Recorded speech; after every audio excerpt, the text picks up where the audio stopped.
మీరు సంపాదించిన మనీని హ్యాపీ మనీగా మార్చుకోవాలనుకుంటే విజువలైజేషన్ 2.0కి జాయిన్ అవ్వండి. నమస్తే విజయ పెద్దన గారు. నమస్తే ఉషా. హీరో రాస్తారు న్యూస్ మనం వింటూనే ఉన్నామండి.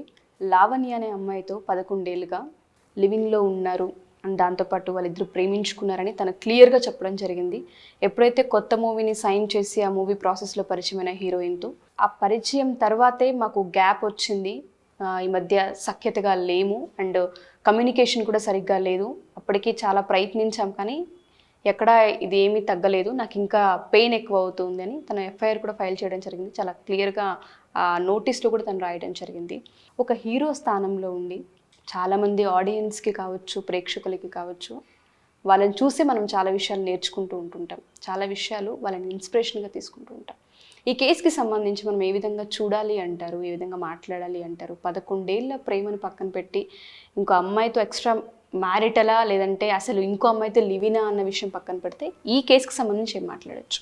సో ఇలాంటివి ఎప్పుడైనా అన్ఫార్చునేటే. ప్లస్ ఇంకొకటి, ఇప్పుడు సొసైటీలో జనాల్లో కామన్గా జరుగుతున్న విషయాలే. కాకపోతే ఏంటంటే స్క్రీన్ ప్రెజెన్స్ ఉన్న వాళ్ళు చేసినప్పుడు ఏంటంటే, ఒకటి పబ్లిసిటీ ఎక్కువ అవుతుంది, 2 జనాలు వాళ్ళు చేయగానే లేనిది మేం చేయకూడదా ఇలాంటివి ఇన్స్పిరేషన్ కింద కంపేర్ చేసుకునే అవకాశాలు ఉంటాయి. అలా అని ప్రతిదీ వాళ్ళ నుంచి మెసేజ్ తీసుకుంటున్నారా తీసుకోపోయినా పక్కన పెడితే, ఇలా స్టార్స్కి ఉన్న డిసడ్వాంటేజ్ ఏంటంటే వెంటనే ఎక్కువ మందికి తెలిసే అవకాశం, ప్లస్ దానివల్ల కెరీర్ నాశనం అయ్యే అవకాశాలు ఎక్కువ ఉంటాయి.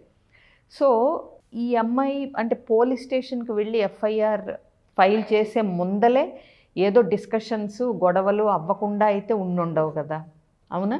సో డైరెక్ట్గా ఆ వార్త తెలిసిన మరుక్షణం అందులో నిజానిజాలు ఎంత ఏంటి అని ఇతన్ని కన్ఫ్రంట్ చేయటం, ఆ తర్వాత గొడవ పడటం, వాటి పర్యవసానాల వల్ల పోలీస్ స్టేషన్ దాకా వచ్చింది అని అనుకుంటాను నేనైతే. అంటే తెలవగానే పోలీస్ స్టేషన్ ఎవరు వెళ్ళం కదా. బట్ ఇలాంటివి ఏంటంటే, ఈ ఫీల్డే ఒక మాయాజాలం లాంటిది. ప్రతి సినిమాకి హీరోయిన్లు మారుతారు, వాళ్ళు అట్రాక్టివ్గా ఉంటారు, వాళ్ళతో కొంతకాలం జర్నీ చేయాల్సి వస్తుంది షూటింగ్ పేరుతో. బట్ అది పని, అది కూడా మిగతా జాబ్స్ లాగా ఒక పని అని అనుకోకుండా ఆ క్లోజ్నెస్తో ఆ ర్యాపో పెంచుకుని వాళ్ళతో గనక సన్నిహితంగా ఉండటం మొదలు పెడితే ప్రతి ఒక్కళ్ళకి మల్టిపుల్ అఫైర్స్ ఉండాలి, అవునా? సో ఆ బ్యారియర్ అనేది ఉండాలి, దాన్ని కూడా ఒక ఉద్యోగం లాగా చూడగలగాలి.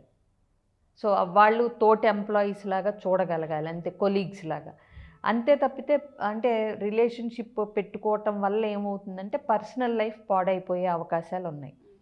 సో ఇప్పటికీ అంటే ఈ అమ్మాయి ఫైల్ చేసిందంటే దాని అర్థం ఏంటంటే, ఇక్కడ ఆ అమ్మాయికి కలిసి ఉండాలని ఉంది, బహుశా ఇతనికి కలిసి ఉండాలని లేకపోవచ్చు. తను అదే క్లియర్గా చెప్తుంది, ఏదేమైనా నాకు తను కావాలి, నేను తన్నే పెళ్లి చేసుకుంటాను, మాకు గుళ్ళో కూడా పెళ్లి జరిగింది రహస్యంగా అని కూడా చాలా క్లియర్గా ఎక్స్ప్లెయిన్ చేస్తుంది. ఓకే, ఇది ఇద్దరు వ్యక్తులు డిసైడ్ చేసుకోవాల్సింది. ఇది జరిగింది రైటా తప్ప అంటే దురదృష్టకరంగా అంటే తప్పు వైపే మనకు ఎక్కువ ఉంది. ఇంకొకటి, పూర్తిగా మనం మాట్లాడటానికి మనకి 100% డీటెయిల్స్ ఏమీ తెలియదు, అవునా? సో ఒక వచ్చిన వార్త ఆధారంగా అమ్మాయి ఎఫ్ఐఆర్ ఫైల్ చేసింది కాబట్టి ఆ ప్రూఫ్తో నువ్వు క్వశ్చన్ అడిగా నేను చెప్తున్నాను. బట్ ఇది ఇద్దరు అడల్ట్స్ ఇప్పుడు లివిన్లో ఉన్న నాడు ఏం జరిగింది, లివిన్లో ఎందుకు వచ్చారు, పూర్తిగా మ్యారేజ్ ఎందుకు చేసుకోలేదు అనేది మనకు తెలియదు. సో 11 years లివిన్ తర్వాత ఇతనెందుకు పక్క అడుగులు వేస్తున్నాడు అనేది పూర్తిగా మనకు తెలియదు. బట్ వాళ్ళిద్దరూ ఆలోచించుకోవాల్సింది ఏంటంటే, ఒక సవ్యమైన పద్ధతిలో, నేను ఎప్పుడూ చెప్తాను కదా, ఫస్ట్ ఆఫ్ ఆల్ లీగల్గా మ్యారేజ్ లేనప్పుడు ఎంతవరకు రైట్స్ ఉంటాయి అనేది ఆ అమ్మాయిది, బహుశా లాయర్ అయితే ఇంకా బాగా మాట్లాడతారేమో, చూసుకోగలగాలి. సో అసలు ఇప్పుడు దీనికి ఇప్పుడు పెళ్ళైపోయింది అనుకోండి, ఎక్స్ట్రా మ్యారిటల్ అఫైర్ ఉన్నప్పుడు నచ్చకపోతే డివోర్స్ తీసుకోమని చెప్తాం. మరి ఇప్పుడు ఏం చెప్పాలనేది ఐడియా లేదు, అవునా? ఎందుకంటే లివిన్ ఎంతవరకు వ్యాలిడ్ అనేది మనకి తెలీదు. ఇంకొకటి, ఒకవేళ ఇతను చేసింది తప్పు, నిజంగానే ఇంకొక అమ్మాయిని ఇష్టపడి అటువైపే మొగ్గుతాను అని చెప్తే కనుక లాక్కొచ్చి కూర్చోబెట్టయితే మనం చేయించలేము. ప్లస్ కొన్ని సందర్భాల్లో అలా అని వదిలేస్తే కంటే కూడా, ఇప్పుడు ఇంకొకటి, ఇతను టెంపరీ రిలేషన్షిప్పా ఇప్పుడు ఆ హీరోయిన్తో, మళ్ళీ ఇప్పుడు హీరోయిన్స్ ఏముంటుంది, ఈ సినిమా అయిపోగానే నెక్స్ట్ సినిమా బుక్ అవగానే వాళ్ళు వెళ్ళిపోతారు, ఉండొచ్చు ఉండకపోవచ్చు. ఇప్పుడు అదే ఇద్దరు అడల్ట్స్ అంటే వాళ్ళకి మామూలుగా వాళ్ళకి ఓటు హక్కు ఇవన్నీ ఉన్నాక ఇద్దరు వ్యక్తులు ఇష్టం లేదంటే విడిపోవచ్చు, ఇష్టం ఉందంటే కలిసి ఉండొచ్చు. కాకపోతే దానికి ఒక చట్టపరంగా ఒక వ్యాలిడిటీ ఉన్నప్పుడు ఇంకా బెటర్ అవుతుంది. సో ఇప్పుడు డివోర్స్ తీసుకుని అయినా, ఇంకొకటి ఇతను తప్పు తెలుసుకుని వెనక్కి వచ్చే అవకాశాలు ఉన్నాయి. బట్ ఏదైనా ఇలాంటివి జరుగుతున్నప్పుడు ఏంటంటే ప్రతి ఒక్కళ్ళు కాన్సిక్వెన్సెస్ని ఫేస్ చేయాలి అనేది తెలుసుకుని బిహేవ్ చేయాలి. ఎస్పెషల్లీ ఇలా లైమ్ లైట్లోకి ఈజీగా వచ్చేవాళ్ళు. ఇప్పుడు ఎక్కడో జరిగితే అంత అంటే అందరికీ తెలిసే అవకాశం తక్కువ ఉంటుంది. వాళ్ళ క్లోజ్ సర్కిల్ వరకు, చుట్టాల వరకు, కొంత సమాజంలో కొంత పార్ట్ వరకు, ఆ ఊర్లోనో ఇలా. బట్ ఫార్చునేటో అన్ఫార్చునేటో మరి వీళ్ళు కూడా ఆ ఫేము నేము కావాలనే కదా సినిమా యాక్టర్లు అయ్యేది, ఊరికే కాదు కదా, అవునా? దాంతోపాటు మన ప్రతి కదలిక ప్రేక్షకుడు గమనిస్తూ ఉంటాడు. మన ప్రతి విషయం మీద వాళ్ళకి అవసరానికి మించిన క్యూరియాసిటీ ఉంటుంది. ఫ్యాన్స్ అనే వాళ్ళకి, ప్రేక్షకులు అనే వాళ్ళకి, ఎవరికైనా సరే అవసరానికి మించి, అంటే వాళ్ళు మనలాంటి వాళ్ళే కేవలం నటిస్తున్నారంతే అనుకోరు. వాళ్ళు పబ్లిక్ ఫిగర్స్ లాగా, సెలబ్రిటీస్ లాగా ట్రీట్ చేయబడతారు, అవునా? అలాంటప్పుడు తెలియకుండా ఎక్కడో ఒక రెస్పాన్సిబిలిటీ కూడా ఉంటుంది వాళ్ళ మీద. మనం ఇది చేస్తే నలుగురు అబ్జర్వ్ చేస్తున్నారు, ఎవరో ఒకళ్ళు దీని నుంచి పాజిటివ్గా ఇన్ఫ్లుయెన్స్ అవ్వచ్చు, లేదా నెగిటివ్గా మన మీద చాలా, మన కెరీర్కి నెగిటివ్ ఎఫెక్ట్ చాలా పడవచ్చు. ఇప్పుడు ఏ కంపెనీలోనో ఎవరో చేస్తారు, మహా అయితే ఆ కంపెనీ ఉద్యోగంలోంచి తెస్తుంది, వేరే ఉద్యోగం చూసుకుంటాడు. కానీ ఇక్కడ అలా కాదు కదా, అవునా? ఇక్కడ టోటల్ ఇండస్ట్రీ నిన్ను అబ్జర్వ్ చేస్తూ ఉంటుంది. ఈ ఎఫెక్ట్లు అనేవి నీ కెరియర్ మీద పడతాయి, నీ పర్సనల్ లైఫ్ మీద పడుతుంది. ఇట్లాంటివన్నీ చూసుకుని ఆలోచించి చేయాలి. ఒకవేళ ఇక అతను ఖచ్చితంగా ఇష్టం లేదు అన్నప్పుడు మరి విడిపోతారేమో మనకు తెలియదు, లేదా మారి వెనక్కి వచ్చే అవకాశాలు ఉంటే అది బెటరు. ఏదైనా ఈ అమ్మాయి కూడా అంటే దాన్ని అట్లా వదిలేసి వెళ్లకుండా అంటే నిలబడింది చూడండి, అది కూడా ఒకటి ప్రశంసనీయమే. అంటే 11 years రిలేషన్షిప్ని కేర్ చేయకుండా వెళ్ళిపోయినప్పుడు ఆ అమ్మాయి తన స్థానం కోసం పోరాడే విషయం కూడా యాక్చువల్గా మంచిది. బట్ ఏంటంటే దీనిలో చాలా ఉన్నాయి మనకు తెలియని విషయాలు, మనం అంటే డీప్గా వెళితే కనుక.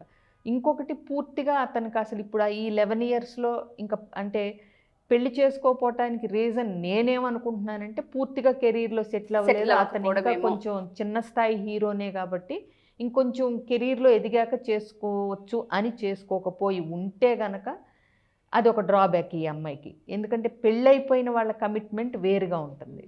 అతను ఇంకా వద్దు అని అనుకుంటే కనుక ఏంటి కాన్సిక్వెన్సెస్ అనేది కూడా మనం అంటే వాళ్ళు బేరీజ్ వేసుకోవాలి. ఎందుకంటే బలవంతంగా లాక్కొచ్చి తెచ్చుకోలేదు కదా ఈ అమ్మాయి. సో ఇవన్నీ ఇంకా అంటే డీప్గా ప్రోబ్ చేస్తే కానీ తెలీదు. అయితే బట్ ఏమైనా ఆ అమ్మాయి వైపు నుంచి ఆలోచిస్తే ఆ అమ్మాయికి ఎంత మానసిక క్షోభ. ఒకవేళ నిజంగా పెళ్లి చేసుకోదలుచుకుని వీళ్ళిద్దరూ బాగా ఇష్టపడి 11 years లివ్ ఇన్ అంటేనే అదొక కమిట్మెంట్ లాగా, పేరుకు తాళి ఒక్కటి లేదు కానీ మిగతావన్నీ అంటే లివ్ ఇన్ రిలేషన్షిప్ అది. సో అలాంటి అమ్మాయిని ఇప్పుడు మామూలుగా మోసం చేయటం కిందకు వస్తుంది ఒకటి, వేరే వెళ్తే. లేదా అంటే ఇట్లా నాకు వేరే వాళ్ళు నచ్చుతున్నారు కాబట్టి మనం విడిపోదామని దాన్ని డిస్కషన్ కూడా ఉండదు. ఎందుకంటే ఇది బయట పడుతుంది అనుకున్నారో లేదో మనకు తెలియదు. అంటే ఇది సైడ్గా ఎఫ్ఐఆర్ కంటిన్యూ చేసి ఈ అమ్మాయితో లివిన్లో ఉందాము అనుకుంటే అదొక ఇది, అవునా? బట్ ఏదైనా ఇద్దరు వ్యక్తులు లివిన్లో ఉండి ఒకళ్ళు జారిపోయి ఒకళ్ళు మాత్రమే కమిటెడ్గా ఉన్నప్పుడు ఉంటే వచ్చే ప్రాబ్లమ్స్ ఇవి. సో అందుకే అనేది, సో పెళ్ళైనా ఇలాంటివి ఎఫ్ఐఆర్స్ ఉండవా అంటే ఉంటాయి. బట్ నీకు పెళ్ళిలో ఒక న్యాయస్థానం అనేది ఒక సపోర్ట్ ఉంటుంది, పేరెంట్స్ అనేది ఒక సపోర్ట్ ఉంటుంది, సమాజం నుంచి కూడా పాజిటివ్ సపోర్ట్ ఉంటుంది, అవునా? ఎందుకంటే అక్కడ లీగాలిటీ కూడా ఉంది, ప్రేమతో పాటు యాడ్ అయింది కాబట్టి. ఇక్కడ ఏంటంటే లివిన్లో డిసడ్వాంటేజ్ ఉంటుంది కొద్దిగా, లివిన్ అనేసరికి. సో అందుకోసమనే చెప్తూ ఉంటుంటాం, అమ్మాయికి కావచ్చు అబ్బాయి కావచ్చు లివిన్లో ఉంటున్నారు అంటే చాలా కాన్సిక్వెన్సెస్ కూడా ఉంటాయి. అదొక కమిట్మెంట్ లాంటిది. ఆలోచించుకోండి అని 100 సార్లు చెప్పేదాన్ని. తెలిసి నాకు అంత లా నాలెడ్జ్ లేదు, బట్ ఈ మధ్య నాకు తెలిసింది ఏంటంటే లివిన్లో ఉన్నప్పుడు పిల్లలు పుడితే వాళ్ళకి భార్యాభర్తలుగా ఉన్నప్పుడు పుట్టిన పిల్లల్లాగా హక్కులు కూడా ఉంటాయి. బట్ వైఫ్కి ఎలాంటివి అంటే వైఫ్ అనే ట్యాగ్ లేదు కదా ఇప్పుడు. లివిన్ అని ఉన్నప్పుడు భార్యాభర్తలు అనలేము, అనాలో లేదో తెలియదు, లివిన్ అని అంటాం మనం. సో ఇలాంటప్పుడు ఇప్పుడు ఆ అమ్మాయికి హక్కులేంటో కూడా తెలుసుకోవాలి. ఇప్పుడు ఆ అమ్మాయి తన 11 ఏళ్ల జీవితాన్ని కోల్పోయినట్టే కదా ఇప్పుడు ఇతను కనుక వెనక్కి తగ్గి అంటే తెలుసుకుని రాకపోతే కనుక. సో ఇలాంటివన్నీ అంతా బాగున్నప్పుడు బాగానే ఉంటాయి. ఇప్పుడు నిన్నటి వరకు మనకు తెలియదు దీని గురించి ఏమి, ఇవాళ హఠాత్తుగా ఒక వార్త హైలైట్ అయింది, అవునా? సో ఏదైనా సవ్యంగా ఉన్నంతసేపు ఎవ్వరికి పెద్ద సమస్య ఉండదు. సో ఏదైతే దట్టు పాజిటివ్ది వస్తే కూడా ఎవ్వరూ అంత దాని మీద అంత క్యూరియాసిటీ కానీ చర్చ కానీ ఉండదు, అవునా? పాజిటివ్గా ఉంటే. నెగిటివ్ అనేపాటికి విపరీతమైన పబ్లిసిటీ ఉంటుంది, బ్యాడ్ కాన్సిక్వెన్సెస్ ఉంటాయి, రెప్యుటేషన్ చాలా పోతుంది. అందరూ దీని గురించి ఎక్కువ అవసరమైన దానికంటే కూడా ఎక్కువ మాట్లాడే అవకాశం కూడా ఉంటుంది. సో ఇవాళ మనం మాట్లాడుతున్నాము అంటే అది చేయటం కరెక్ట్ కాదు, ఆ అమ్మాయి పడే బాధ అర్థం చేసుకోవాలి, ఇతను చేసింది కరెక్ట్ కాదు అనే నెగిటివిటీ మీదే కదా మనం మాట్లాడుతున్నాము, అవునా?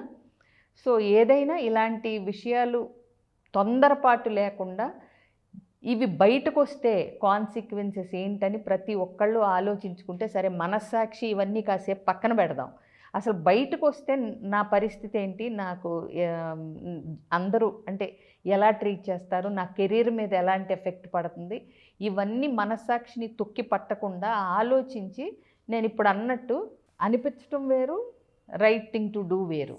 ఆ డిఫరెన్స్ని తెలుసుకోగలిగిన మనకు అనిపించిందల్లా చేసుకుంటూ పోతే ఇక అంటే న్యాయం ధర్మం అనే కొన్ని ఉంటాయి, మనస్సాక్షి ఇవన్నీ. అంటే ఇది కరెక్టా కాదా, ఇది చేస్తే నేను తప్పు చేస్తానా, ఇది నా సరైన నిర్ణయమా, ఇదే తప్పు నేను నా తమ్ముడు కానీ అన్న కానీ నా ఫ్రెండ్ కానీ క్లోజ్ ఫ్రెండ్ కానీ చేస్తుంటే నేనేం సలహా ఇస్తాను, ఇది ఇలాంటివి అనుకున్నప్పుడు ఏంటంటే అట్లీస్ట్ దానికి అడ్డుకట్ట వేయటము, లేకపోతే ఇంకొకళ్ళతో కొంచెం తెలిసిన వాళ్ళతో కౌన్సిలర్స్తో మాట్లాడి ఇట్లా అనిపిస్తుంది, నన్ను నేను ఎలా ఆపుకోవాలి, ఎలా కంట్రోల్ చేసుకోవాలి, ఈ స్టెప్ వేయకుండా ఎలాంటి చర్యలు పాటించాలి నేను అనేది తెలుసుకోగలిగితే అదొక బెటరు.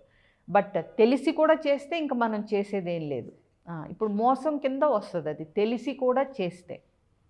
నువ్వు ఆగకపోతే తప్పు అని తెలిసి కూడా ఆగకుండా చేస్తే ఆబ్వియస్గా దాని కాన్సిక్వెన్సెస్ ఖచ్చితంగా వచ్చే తీరుతాయండి. అదైతే గమనించుకోవాలి ఎవరైనా సరే. తప్పు అని తెలిసి కూడా చేసేవాళ్ళు, మోసం అని తెలిసి కూడా చేసేవాళ్ళు ఏదో ఒక రూపంలో దాని కాన్సిక్వెన్సెస్ బేర్ చేయాలి అని అయితే తెలుసుకోగలగాలి. మీరు అన్నట్టుగానే రెప్యుటేషన్ ఒకటి, అండ్ దాంతోపాటు లైమ్ లైట్లో ఉన్నారు కాబట్టి ప్రజలు మనల్ని చూస్తూ ఉన్నారు. తప్పు రైట్ అనే విషయాలు పక్కన పెడితే మన మనస్సాక్షి ఒకటి ఉంటుంది, దానికి సమాధానం చెప్పుకోవాలన్న వాటిపైన వాళ్ళకి ఏమాత్రం అవగాహన ఉన్నా కెరీర్ పైన ఫోకస్డ్గా ఉంటారు. 11 ఏళ్ళు ఉండి పక్కకు వచ్చున్నారు అంటే ఏం జరిగిందన్న విషయాలు పక్కన పెడితే ఒకటి అటు క్లియర్ చేసుకున్న స్టెప్ తీసుకోవాల్సిన అవసరం ఉందనేది గుర్తుపెట్టుకోగలగాలి. ప్లస్ ఇదే తప్పు ఆ అమ్మాయి చేస్తే ఎలా ఫీల్ అవుతాం, ఎగ్జాక్ట్లీ దాన్ని ఒకసారి ఫీల్ అవ్వగలిగితే అన్నా తెలిసే అవకాశం ఉంటుంది. మీరు అన్నట్టుగా పూర్తి వివరాలు ఏంటనేది మనకి ఇంకా తెలియాల్సి ఉంది కాబట్టి దాన్ని బట్టి చూద్దాం అసలు ఏంటి, ఆయన ఏం రెస్పాండ్ అవుతారనేది కూడా. Thank you Vijay ma'am, thank you so much. Suman టీవీలో మీ పర్సనల్ అండ్ బిజినెస్ ప్రమోషన్స్ కోసం కింది నెంబర్కి కాంటాక్ట్ చేయండి.